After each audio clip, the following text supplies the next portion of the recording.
Muchísimas gracias por invitarme a este acto de campaña, que es el primero mío, así que estoy de estreno. Yo soy, como ha dicho el compañero, activista feminista, como por cierto la mayoría de compañeros y compañeras de la lista de Podemos, ¿no? Que entramos ahora en la política institucional, que no en la política, donde llevamos muchos años, pero entramos desde ahí, desde el activismo social, desde las mareas, blanca, verde, negra, granate, desde las marchas de la dignidad, desde los sindicatos, desde la paz, desde luego. Y yo creo que uno de los compromisos, y el mío, y de muchos compañeros y compañeras, es seguir siendo activistas dentro de la política institucional, ¿no? No somos voluntarios, no vamos a ser profesionales, no queremos ser profesionales de esto, y creo que tenemos que seguir siendo activistas sociales, ¿no? Pero creo, desde luego, y es la percepción de muchos de nosotros y nosotras, que esta es una campaña fundamental en las vidas, en nuestras vidas, en la mía, en la de muchos de vosotros y vosotras. Creo que es el momento de tomar las instituciones. Creo que es ahora, como dice el lema de campaña, ¿no? Yo creo que desde el 15M, la gente que salió a las plazas a expresar su indignación, creo que en ese proceso, esos meses en los que ocupamos las plazas, aprendimos mucho, ¿no? Yo creo que aprendimos a expresar nuestra indignación, pero creo también que el 15M nos ayudó a explicarnos y a aprender a explicar también a los demás lo que estaba pasando. Creo que nos hizo conscientes de hasta qué punto esto que llaman crisis, como ha dicho Carmen, es una inmensa estafa.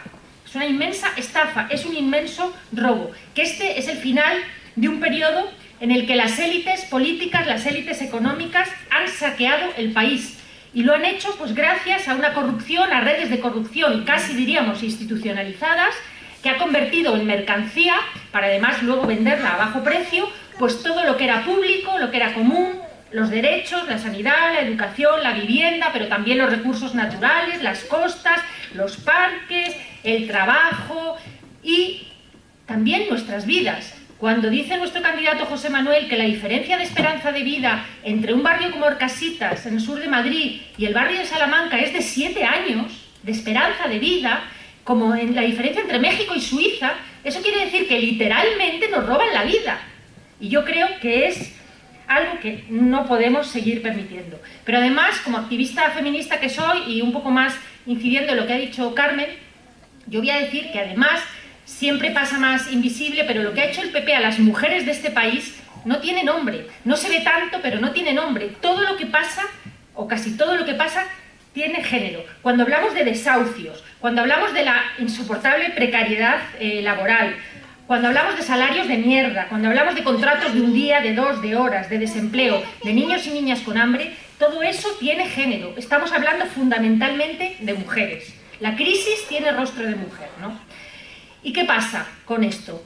Pues que a muchas mujeres, dadas estas condiciones, más los horarios imposibles de largos y además imposibles de conciliar, muchas mujeres ya no les compensa trabajar, y es normal. Mujeres que siempre pensaron que ellas iban a trabajar toda su vida y que además son conscientes de la importancia de trabajar, de tener la independencia económica y de cotizar para su pensión, etc. Muchas de estas mujeres están dejando de trabajar, están abandonando el mercado laboral porque no les compensa. Porque si a un salario de 600, 700 euros, 40 horas o las que sean, a deshora, además unos días sí, otros no, le unes que no hay escuelas infantiles, que no hay residencias de día para los ancianos, ni para los enfermos, ni para los dependientes. A eso le sumas, pues termina no compensando, porque encima por lo menos ves a los niños. Entonces, no les compensa. Y estas mujeres están abandonando el mercado laboral y no van a volver al mercado laboral. ¿Y qué pasa? Que baja el paro. Claro que baja el paro. Como que nos están expulsando del mercado laboral. Y van a seguir presionando hasta que el paro tenga unos niveles aceptables. Pero ellas no van a volver al mercado laboral.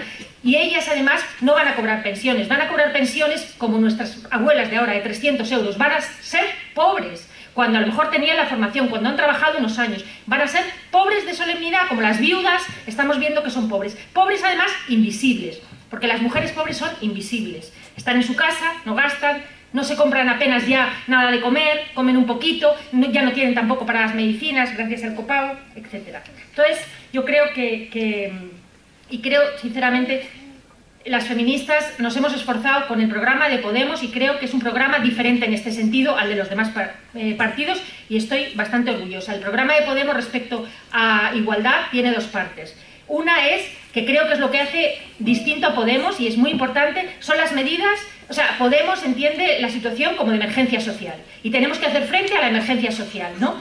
Y eso creo que no lo debemos olvidar ni por un momento. Es lo principal de nuestras políticas, lo principal cuando entremos en las instituciones el día 25 es hacer frente a una emergencia social, como han dicho mis compañeros. Y en esa emergencia social están las medidas de rescate ciudadano, que presentamos en un primer bloque, ¿no? Y no voy a hacer aquí no voy a leer una retahíla de medidas, pero tenemos que tener en cuenta que es un eje programático pensado para aplicarse a corto plazo y con una cosa importante que yo quiero resaltar, que es el procedimiento de emergencia ciudadana, el PEC. Ese procedimiento es un procedimiento administrativo, de manera muy resumida, que va a acortar los plazos de cualquier trámite administrativo de la gente que necesite recibir ya una prestación, ya un documento, una validación, lo que sea, por ejemplo la ley de dependencia, con esos plazos que se alargan. Pero un pago también. De alguna manera, el PEC me gustaría pensar que es, a nivel autonómico y pequeño, como darle la vuelta al artículo 135, porque el PEC prioriza a la gente. Otros dijeron que la deuda primero, que los bancos primero. Nosotros decimos que en la Comunidad de Madrid las necesidades básicas primero, rescatar a la gente lo primero. Y eso es lo que hace el PEC. El PEC incluye, las medidas estas de rescate ciudadano incluyen paralización de los desahucios, dación en pago, rescate energético, un mínimo de luz, de gas, la aproximación de la renta mínima de inserción al salario mínimo interprofesional, garantizar el derecho a la alimentación en las escuelas. También estas medidas de rescate ciudadano incluyen medidas inmediatas contra la violencia de género. La violencia de género no puede ser una cosa que está ahí tirada y que ya no tiene dotación económica, que está aumentando a pesar de las leyes penales, porque las leyes penales no son solución para la violencia de género. Esto entra dentro de las medidas de rescate ciudadano. Y luego, dentro del programa, todas las cuestiones de mujer e igualdad las hemos transversalizado. No somos, que creo también que en ese sentido es un gran programa. No están en un punto de igualdad, también hay un punto de igualdad, pero están por todo el programa. Porque no somos un punto específico las mujeres ni una minoría, somos la mayoría. Puestas a contar, la mayoría, pero en todo caso somos también la ciudadanía, no una parte de la ciudadanía, y por tanto están transversalizadas estas medidas en el programa, ¿no? Y resumiendo, yo diría que hemos puesto especial cuidado en eso que se ha llamado la crisis de los cuidados, porque pensamos que en este momento, más allá de la igualdad formal que tenemos, que ya no hay discriminaciones legales, casi toda la desigualdad que en este momento padecemos las mujeres tiene que ver con eso que se llama crisis de los cuidados, con la gestión que en esta sociedad se hace de la maternidad y con la gestión que se hace de los cuidados, de la atención a la dependencia, a los enfermos de larga duración y a los ancianos. Alguien tiene que cuidar a esas personas y lo estamos haciendo nosotras, porque el Estado nos está empujando a hacerlo. Nosotras querríamos trabajar en condiciones de igualdad, pero alguien tiene que hacerlo y lo estamos haciendo nosotras. Por tanto, consideramos que si no hay cambios en el sistema de cuidados no va a haber igualdad. Y nosotras planteamos una reorganización completa del sistema de cuidados, con universalización de las escuelas infantiles de 0 a 3 años, universalización de la dependencia, apoyamos el permiso de paternidad igual, pagado al 100%, intransferible, etc. Medidas que van a reorganizar el sistema de cuidados. Un sistema del bienestar digno tiene que cubrir todo eso, pero este no lo cubre. Y tampoco queremos cubrirlo nosotras, es injusto, ¿no? Reconocemos que la ley de dependencia jugó un papel importante, fue un hito, al reconocer responsabilidad política a las personas, responsabilidad pública hacia las personas dependientes. Eso fue un hito, pero nació tarada, porque nació sin dotación económica y con muchos inconvenientes. Por tanto, estuvo muy bien, pero no sirvió de casi nada. Hoy día el PP ha acabado con ella, como sabemos, con el copago sanitario, con incluso las prestaciones en algunos casos se han reducido un 85%, como ha contado Carmen. Hay gente que necesita un respirador y no se lo puede comprar. Pero ¿qué situación, o sea, qué sociedad permite que haya una persona que necesite un respirador, un aparato, que necesite atención y no la pueda tener, ¿no? Pues esta sociedad que ha construido el PP. Además, consideramos que invertir en economía del cuidado es invertir en un cambio de modelo productivo.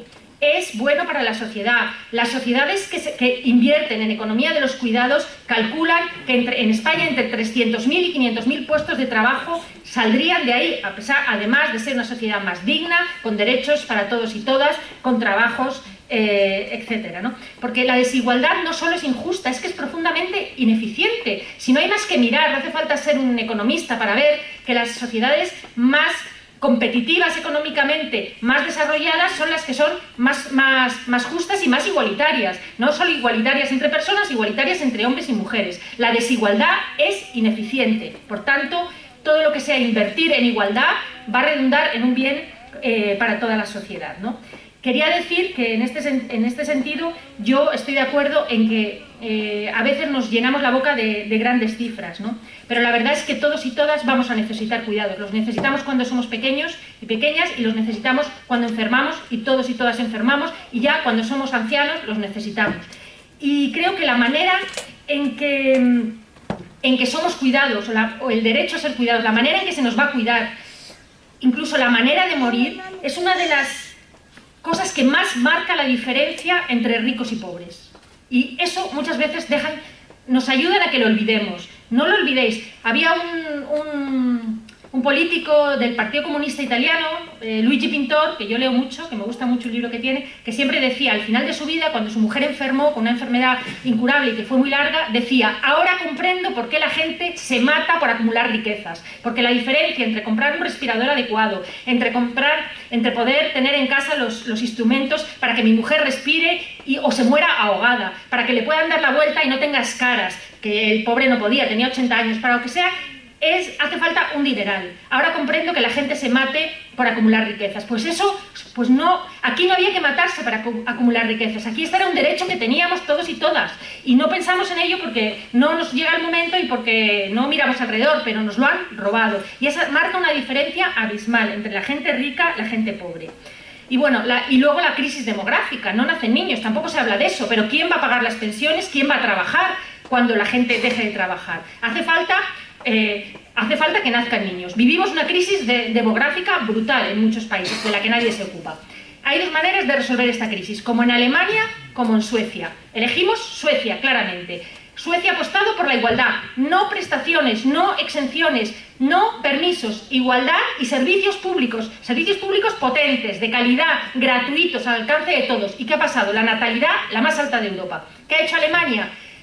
Ayuditas a las madres, 200 euros por cuidar a tu hijo. Eso ni es un sueldo, ni te da independencia, ni cotizas a la seguridad social, pero te quitas del mercado de trabajo y cuidas al niño.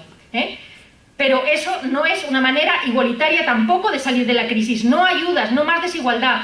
Cuidado con las prestaciones, cuidado con las ayuditas que a todo el mundo le gustan. Te dan 200 euros, no. Igualdad, hay maneras de salir de la crisis. Y Alemania, y además no ayudan a la natalidad. Nadie tiene un hijo por 200 euros. Te ayudan, pero no se tiene por eso. En Alemania la tasa de natalidad es una de las más bajas de Europa, a pesar de que todas sus políticas están enfocadas, dicen, políticas natalistas, enfocadas a meter a las madres a cuidar a los niños. Suecia, sus políticas son de igualdad y de servicios públicos, universales y gratuitos, y tiene la mayor tasa de natalidad de Europa. O sea que apostamos por Suecia.